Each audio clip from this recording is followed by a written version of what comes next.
current McCombs School of Business is located. The Super Bowl was this past weekend, and it was a very intense matchup between the San Francisco 49ers and the Kansas City Chiefs. The 49ers maintained the lead in the first half, going into halftime with a score of 10-3. Then Usher performed the halftime show, where he brought out Alicia Keys, will.i.am, Her, Ludacris, and Lil Jon. The singer even danced on roller skates as he sang hits like Love in This Club, Oh My Gosh, Confessions, Part 2, and more. And as the second half of the game kicked off, the Chiefs were able to catch up, bringing the game into overtime when they were tied with a score of 19-19. In overtime, the 49ers could only score a field goal, and while the Chiefs were able to secure that 25-22 victory, closing out with a touchdown thrown to one of the receivers, Chiefs quarterback Patrick Mahomes was named the MVP for 2024. That's his third Lombardi trophy in the NFL. What a game, great game, record TV viewership. I read that it was the most highly rated telecast since there was a man on the moon in 1969. So big night for CBS, big night for TV, and big night for football. No, absolutely. It definitely was probably one of the, I feel like everybody I was talking to Sunday night, if they weren't watching the game, what were you doing? Yeah, I think 123 million people were watching in overall viewers average, but there were 200 million people, I think, that tuned in total. So and quite I wonder numbers. why that was. Yes, we think there's a special reason, possibly. Notably, Taylor Swift made it to the Super Bowl after speculation from fans across the world as to if she would make it from her Eras Tour stop in Tokyo. She arrived with Blake Lively and Ice Spice by her side and was there to see Travis Kelce win it all with the Chiefs. She landed in Los Angeles on Saturday afternoon and made it to the game in Vegas with hours to spare. She also spent the game sitting by Lana Del Rey, who she also sat next to at last week's Grammy Awards. Yes, what a night to see Taylor there. I saw Lana. People were saying Lana fell down into the stands when she was celebrating. It looked like that was a star-studded group, and they had a nice time. No, absolutely, and it was just neat to see them all come together for this kind of game. And there was a lot of celebrities that were. Yeah, I saw all kinds of people. Martha Stewart was there. Yes, lots of famous people. Lady Gaga was there rooting for the 49ers. Bob Ware of the Grateful Dead was there. Lots of big people there rooting for those teams. And interesting, too, to see a lot of those people who were at the Grammys just a week earlier. No, absolutely. And in music, speaking of, the Rock and Roll Hall of Fame has announced its nominees for this year's inductions. This group is star-studded, to say the least. It includes people like Cher, Lenny Kravitz, Mary J. Blige, Ozzy Osbourne, and Mariah Carey, plus the Dave Matthews Band, the late Sinead O'Connor, Foreigner, and Peter Frampton. As one of music's biggest achievements, this honor is extended to artists who have helped shape the sounds of both listeners and succeeding artists for generations. The official list of the inductees will be announced late this April, and the induction ceremony will be held in Cleveland this fall. Fans can vote once a day online. I know I've been voting. This is totally my thing. Itza, what do you make of all this? Yeah, that's exactly what I was about to say. Like, if you guys know Logan, this is totally right up his alley, especially with, some of that 80s pop music. I'm excited to see how that ends up. Yes, I will be watching and I will be voting every day, as should the rest of America. Well, back here locally, Moody alum Tamir Khalifa has won an esteemed photojournalism prize. According to Austin Monthly, Khalifa studied journalism at UT, which landed him a role as a regular freelancer for the New York Times. His work covers environmental issues, civil unrest, and the tension that continues to rise at the U.S.-Mexico border. Over the past few years, Khalifa worked to capture the impacts of the Uvalde, Texas tragedy. It was this series of photos that earned him the Heising Simons Foundation's prestigious American Mosaic Journalism Prize. To get a more in-depth view at his career, be sure to check out Austin Monthly's interview with him, where they discussed his mentality as a photojournalist in today's media world. Very nice to see a Moody grad getting recognized. And after the break, stay with us for the latest weather forecast. Plus, we are talking with singer-songwriter Sammy Ray about her upcoming Austin show. We'll be right back.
13 of the 48 club sports offered by the university now require students to submit proof of sex assigned at birth. I know deep down they would probably want to stay with the university. No way in hell anybody's going to tell my daughters what to do with their bodies. This state is one of the worst in child education.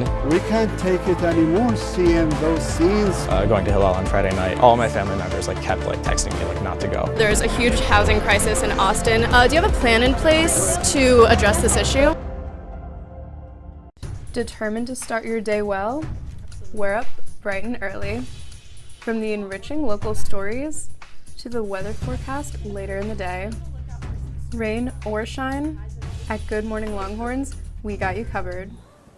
And welcome back to Good Morning Longhorns. We're going to get a quick check of your weather for you this morning. Joining us on set is Lauren Peck. What's the weather looking like for us this morning, Lauren? Good morning, Longhorns, and happy Valentine's Day to those who celebrate. I'm Lauren Peck here at the Weather Center, and don't be surprised if you find yourself falling in love with this week's forecast. So far, we've been enjoying this sunny weather with temperatures in the low to mid 60s. Today we can expect a low of 54 degrees and a high of 68 degrees. Perfect weather for a romantic day out on the town, or if you're like me, a romantic night in with pizza and Netflix. The skies are looking partly cloudy as we approach the weekend with temperatures to the mid 60s to low 70s and a 40% chance of rain on Friday. Following some windy weather on Saturday, bringing us down to the mid 50s. It's warming up again on Sunday with sunny skies and a high of 60 degrees and low of 42 degrees. That's all for the weather this week, and remember, no matter what your relationship status is, real warmth comes from the heart, not just the forecast. Have a great week, Longhorns. I'm Lauren Peck. And thank you very much, Lauren. Moving back here to Austin and music, Sammy Ray and the Friends are coming to Stubbs Inn on March 5th for their camp tour. The artist and her 8-piece band have carved out a unique corner of the music industry after her first EP, The Good Life, that was released back in 2018. Good Morning Longhorns reporter Coco Kennedy brings us an exclusive interview with Sammy about her inspirations and her musical journey. Take a look. What advice do you have for somebody trying to do this thing that you do? I try to be as blunt as possible because this sort of cliche, just follow your dreams and don't give up, 100% don't give up if this is your dream. But a lot goes into that, a lot of time. A lot of honing your craft and your talent, but also a great deal of luck. That's Sammy Ray, lead vocalist for 8-piece band Sammy Ray and the Friends, who will be performing at Stubbs on March 5th. Good Morning Longhorns has an exclusive interview. In a previous interview, you've talked about growing up in a small town and really embracing your nature. You were always being outside. Does nature still play a role in your creative process as a songwriter? Every time it's time to make new music, this band gets together and goes on writing retreat somewhere in the woods, and we go hide. And that's how we do all of our arranging and kind of full band writing. It's just literally not something that we can do in the city. Besides the nature aspect, you've also said you were really early introduced into the Rolling Stones, Fleetwood Mac, Bruce Springsteen, other classic rock. Do you look towards other artists in this time? We are not really doing anything that we see anybody else doing. I don't really hear a lot of mainstream this is a 7-person band, that's fronted by this powerhouse queer femme, but there's these incredible 6 players behind them, including saxophones and all this stuff. I think we're kind of blazing a trail a little bit, and it's not something that I see very often in modern day pop music. What was your inspiration behind your most recent album, If It All Goes South Live, especially making it a live album, and how do you think that reflects your growth as an artist? There's a really special sort of energy that happens in the room at our shows that is in part by what we do when we're playing off each other live on stage, but also in part due to the energy that the audience is giving us and the sort of audience that we attract, and how they fill that space with their love and their energy, and they're all friends. They become friends with each other. It's really nice. And it was time for us to try to make something that the audience at home, if they couldn't access the show, could stream and listen to and catch that vibe. What's your favorite part about performing live? Performing live is an exchange of energy, right? So we can do this all day, every day in an empty room. But when people come and fill that room and they're buying tickets, and also they're catching the vibe and spreading the word to their friends and encouraging other people to kind of jump on the Friends vibe and see what it's about, that's the thing that helps us grow. That's the thing that, facilitates the 7 of us in our crew, like living a dream, like living out our dreams in real time and living on this tour bus and playing all over the world. It's because people show up to the shows. Thank you, Coco. Switching gears now, the latest numbers show drugs killed 417 people in Travis County last year, but the district says it's working on prevention efforts. Our reporter Jasmine Palacios attended the overdose prevention concert the county hosted last week. Let's take a look. Drug overdoses continue to plague Travis County with more deaths than ever before. District Attorney Jose Garza gave an update last Monday on the county's efforts to prevent overdose-related deaths and expand harm reduction. Drug-related overdose continue to be the leading cause of accidental death in our county. That number represents a 35% increase compared to 2021 and prompted county and city leaders to declare opioid overdoses to be an official public health crisis. Garza also announced the 3rd annual Safer Together Overdose Prevention Benefit Concert, which I got the chance to attend. Doors open at 6, and I believe the music gets started at 7, and it's going to be a great event. I'm outside the Far Out Lounge and Stage where they have live music, comedy, lots of laughs, and food and drinks, all to spread overdose awareness. Allocated $860,000 over the next 2 years to provide Narcan kits and opioid remediation through peer recovery support programs and methadone services to community-backed organizations on the ground tackling the opioid epidemic. Organizers at the event donated the funds to the Sims Foundation that seeks to reduce mental health and substance use issues while supporting the well-being of the music community at large. If we come together to act as a community, we can save lives in our community. Head to the Sims Foundation website to continue to support overdose prevention. But until then, I'm Jasmine Palacios with TSTV News. On this week's edition of Around Austin, we have lots of exciting sporting events happening at the Moody Center. Our women's basketball team will take on Iowa State at 1 p.m. on Saturday. And then on Monday, our men's basketball team will play Kansas State with an 8 p.m. tip-off. Get in line early and come out to the Moody Center to show your Longhorn support. And in holiday news, as we said earlier, happy Valentine's Day. If you and your special someone are looking for something fun to do tonight, head over to Cauldron for live jazz music and specialty themed cocktails. That's from 7 to 10 p.m. And whether you have a Valentine or a Galentine, everybody is welcome to attend. And for all of you runners out there, the Austin Marathon will be this Sunday. You can check out youraustinmarathon.com to see the route that will be causing traffic delays and road closures, so make sure you're aware of those. But good luck to everyone attending. And if you're looking for some delicious treats to give to your loved ones this Valentine's Day, restaurants and bakeries around Austin are offering heart-shaped goodies for the occasion. Bakery Lorraine, located at the Domain, is serving up heart-shaped moon pies, sugar cookies, and tarts, as well as having a pop-up flower shop today from 4 to 7 p.m. South Congress's Gelato Paradise is offering heart-shaped gelato cookies comprised of raspberry sorbet and double chocolate gelato. And be sure to try their seasonal gelato flavor, chocolate-covered strawberry, while you're there. On the savory side, Southside Flying Pizza on South Lamar is offering one-topping heart-shaped pizzas available all day today for $17, available for pickup or delivery. Last but not least, Chick-fil-A's renowned heart-shaped trays are back and can be filled with your choice of chicken nuggets, chicken minis, chocolate chip cookies, or brownies. Be sure to check these special goodies out while they last. That's all for Around Austin this week.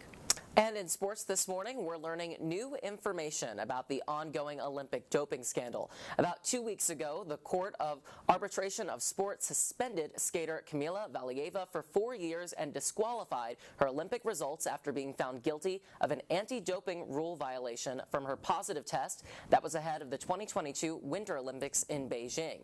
But in a turn of events, a report last week by the CAS stated that Valieva claimed that the prohibited substance trimetazidine entered her body because she ate a strawberry dessert her grandfather made on a chopping block, the same chopping block that he also used to crush his medicine. Now, the CAS ultimately determined that there was no concrete evidence to establish that she hadn't committed the anti-doping rule violation intentionally, but she is still off the ice for 4 years.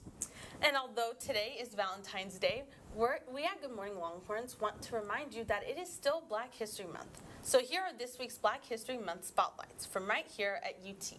Ashley D. Farmer, Associate Professor of African Diaspora Studies and History, is one of the recipients of the 2023 Cokie Roberts Women's History Fellowship from the National Archives Foundation. According to Farmer's UT biography, Farmer is a historian of Black women's history, intellectual history, and radical politics. Check out UT's Division of Campus and Community Engagements news story on Black History Month for more.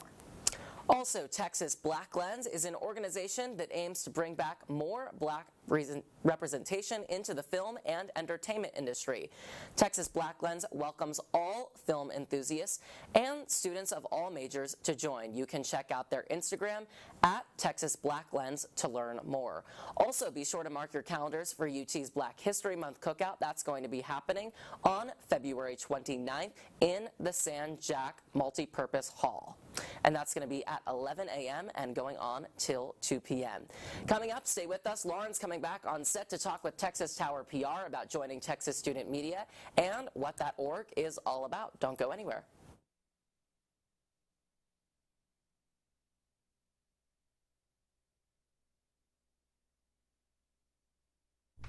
Comprised of a studious reporting staff going lengths to get that scoop, and a talented technical team to enhance your screen visually. As a fellow Longhorn, your mornings are better with us. So start your day the Vivo way. Good Morning Longhorns, Wednesdays at 7 a.m. Central Time on TSTV.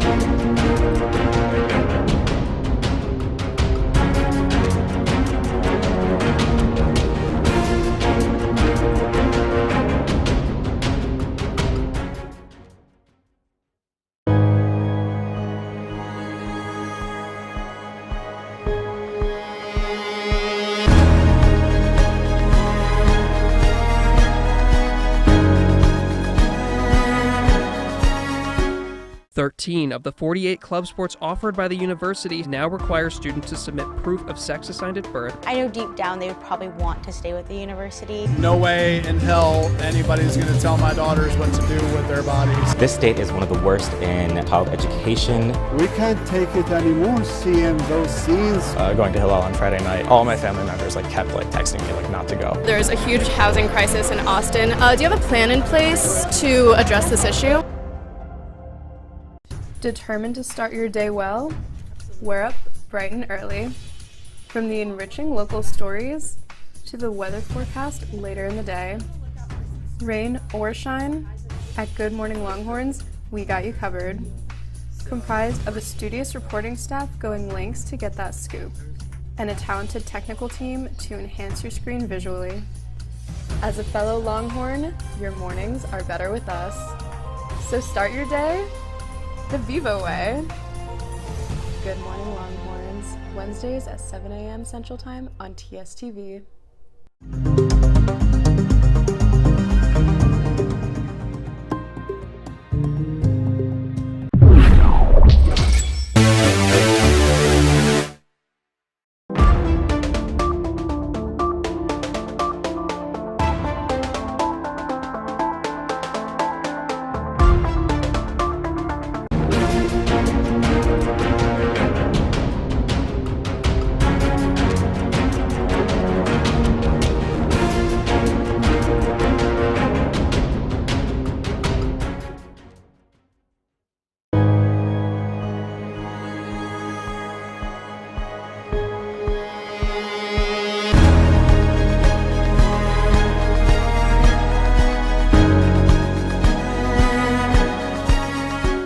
13 of the 48 club sports offered by the university now require students to submit proof of sex assigned at birth. I know deep down they would probably want to stay with the university. No way in hell anybody's going to tell my daughters what to do with their bodies. This state is one of the worst in child education. We can't take it anymore seeing those scenes.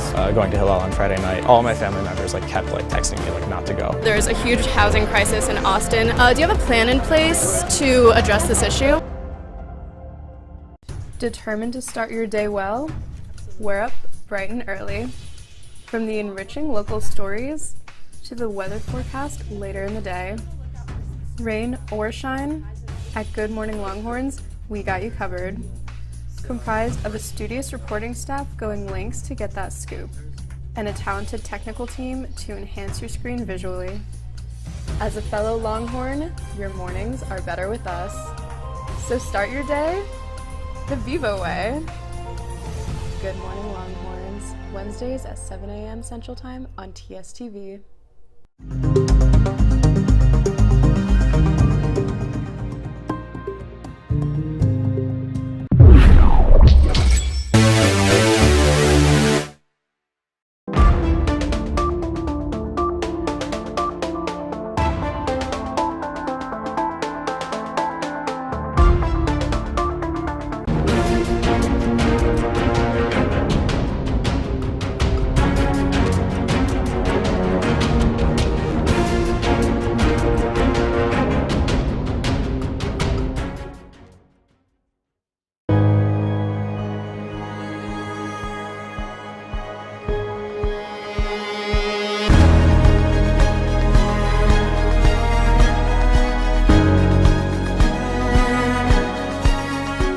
Thirteen of the 48 club sports offered by the university now require students to submit proof of sex assigned at birth. I know deep down they would probably want to stay with the university. No way in hell anybody's going to tell my daughters what to do with their bodies. This state is one of the worst in child education. We can't take it anymore seeing those scenes. Going to Hillel on Friday night, all my family members kept texting me not to go. There's a huge housing crisis in Austin. Do you have a plan in place to address this issue?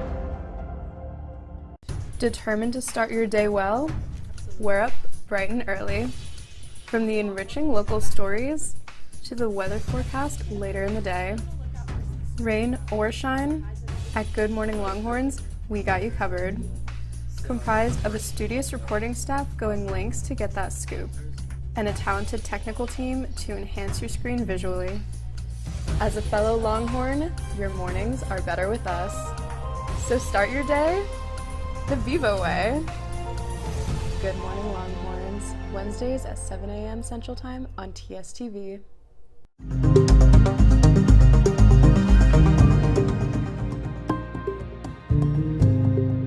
Welcome back to Good Morning Longhorns. Love is in the air this morning, and what better way to celebrate than with an easy sweet treat. Coco Kennedy is back with us this morning for an incredibly fun and customizable recipe for Valentine's-inspired puppy chow, and joins us on the set now. Let's dive in. All right, Logan and Itza, this is a super easy puppy chow little mixture that you can really customize on your own. So I've gotten you guys each your own single bag of just 2 cups of Chex Mix, which is what we're working with first. And then I'm going to each have you guys use some chocolate syrup. Just go ahead and put in however much you want, and we're just going to shake it around. I'm a little nervous. Okay. Now this is so easy because you can get all of this at CVS, at your local Target, on campus. They're all easy ingredients. We've got rice Chex, powdered sugar, chocolate syrup, and then whatever toppings you desire. So go ahead and close those in. Just give them a little shake. I'm so nervous. There we go. I love it. This is kind of our final product, which you can see has red M&Ms. We got some honey roasted peanuts. Looking better than what I've got here. Exactly. Yeah. That's why I made this one last night. All right, and then you guys can go ahead and pour it into one bag together, or one bowl. Your own creations. Look how yums. We've got some chocolate. You can also add some peanut butter, melt it down, and put that on top too. And then go ahead and you could do whatever toppings you want. We've got Reese's Pieces, we've got this. M&Ms, There we and are. Good that looks. we've got all red M&Ms as well All right, as Lisa, why don't you sweet take tarts first and dibs? peanuts. Some red M&Ms. I think I'm going to add some honey roasted peanuts because nothing's sweeter than honey. We'll add you in know? some M&Ms. Yeah, There we so go. add some red in there for Valentine's. This is the extent of my cooking. And yeah, you're just going to give it a whole shake. Add your powdered sugar. Let's see here. I knew this was going to be a messy one, but had to do it. Ooh, yeah, look at that. Plenty of powdered sugar to really cover it up. And then we're just going to give it a little toss. And you mix it around. That comes together so cover it fast. up. And that's your puppy chow for Valentine's Day. I'm impressed. Thank you so much. So tell us why you decided to go with this. Why should all other people do this on this Valentine's Day? Well, you know, it's super easy and fun. You can even do some white chocolate and do a little pink dye. It's a great little appetizer if you're going to a fun Valentine's Day, or if you just wanted to have some in some bags, hand them out. There's plenty of ways that you can do this, and it's really simple and easy to do in dorm style or an apartment if you're looking for a quick treat to spread some love. Awesome. Well, that's all the time we have for Good Morning Longhorns today. I'm Logan Dubel. That's Itza Martinez. Thank you all for joining us this morning. Follow us on Instagram at Good Morning Longhorns. Have a great week, and we'll see you back here next time.